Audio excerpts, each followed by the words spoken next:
A while ago I did a video covering the differences between the American and European versions of Spyro 1. Since then there have been new differences that have come to light which I'd like to cover, as well as some additional information to complement the first part. First, I want to start by clearing up a few things mentioned in my previous video. For starters, when I was talking about the red tips on certain enemies, I made a mistake and didn't show the prototype footage properly, so here it is, sorry.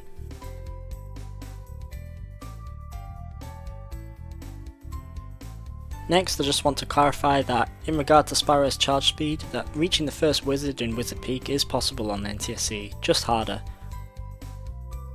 Not only that, but the cycle of things such as trains and the druids hazards move at different speeds due to the different frame rates of the versions. I figured it's also worth mentioning that the game manual for the American version seems to only be in English, whereas in Europe there are manuals with different languages and ones with just one language.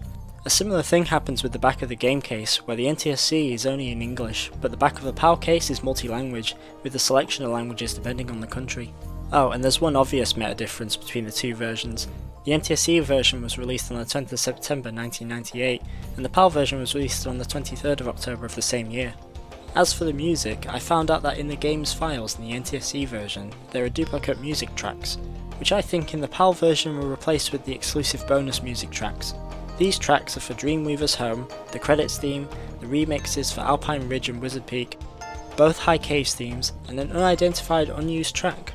It also has the demo version of Dark Hollow, which lacks the moment of silence before the song starts.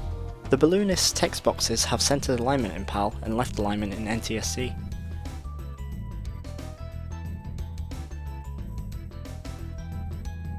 When doing a proxy jump, an unintentional mechanic in which Spyro can get launched in the air, Spyro can get launched higher and more easily in the NTSC version than in PAL.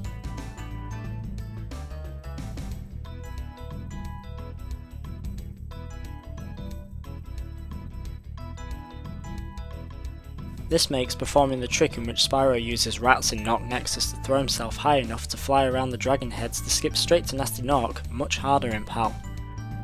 Incidentally, Spyro jumps higher in PAL. There's a bug in Toasty in which if one of the dogs dies through an unintended means, it won't drop a gem. At least in the PAL version. The dogs still drop their gem in the NTSC version. There are two methods for making the dogs disappear: flaming them while they are undamaged and already jumping, or lowering them over the water.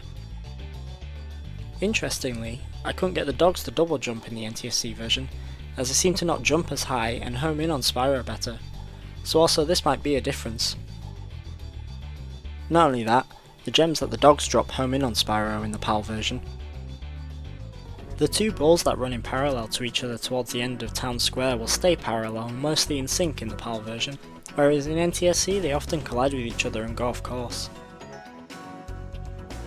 In Dry Canyon, the thief is easier to catch up with in NTSC. In the Magic Crafter's home, the fan chests won't target the armoured druid in the pool above in PAL, but will in NTSC.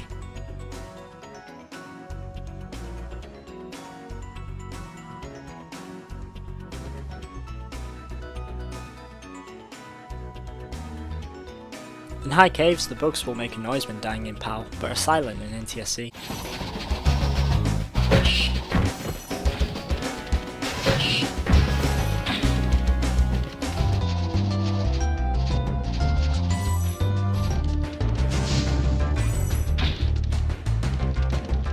The final difference that I found is that in some parts of the electric floors in Terrace Village deal no damage to Spyro. At least in the NTSC version, this seems to have been fixed in the PAL version, so I guess the Norks aren't entirely incompetent.